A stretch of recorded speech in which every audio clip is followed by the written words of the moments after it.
We are all not superheroes, but when your back is against the wall, would you choose to save your own life or to save the life of your child? It can be a hard decision with many factors involved, with choosing to save your life or the life of a child. This is in regards to abortion. The topic of abortion is separated by two sides, pro life and pro choice. As shown as in this image, one can gather the two sides clash heads with disagreements. The supporters for pro choice, as represented here, their beliefs are the mother has the right to abort the baby or not because it is her choice, because it is her body. In comparison to supporters of pro life, their thoughts are if one gets an abortion, they are killing the child and it should be illegal. The biggest debate that separates pro life and pro choice is if a fetus is considered to be life in the womb or not. Pro life says yes, and pro choice says no, since the fetus did not come out of the birth canal yet.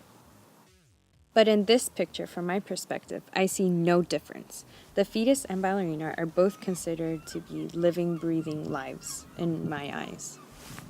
Pro choice supporters also use the point of being that it is a woman's right to have an abortion or not because it is her body.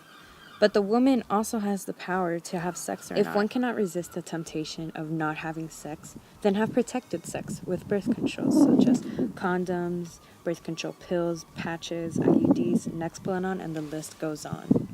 Now, if one becomes pregnant while using birth control, you put yourself up against the odds of getting pregnant. Remember, you had a choice to have sex or not, but the child did not. Have a voice to fight your any opinion. It takes two to tango, and it also takes two to make a baby.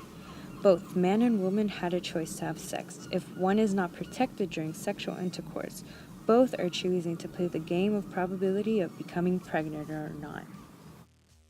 When one becomes pregnant, when it is not usually planned or expected, the excuse to have an abortion is usually because of bad timing. If the baby is bad timing, then it had to have been bad timing for the two to have sex and should have waited longer. It is not the baby's fault.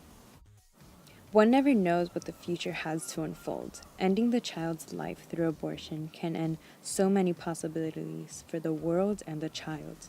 Take or save a fetus, in my perspective, is considered life, and his or her life should not be taken away because of bad timing and irresponsible decisions. It is time to save the lives of the future and world changes.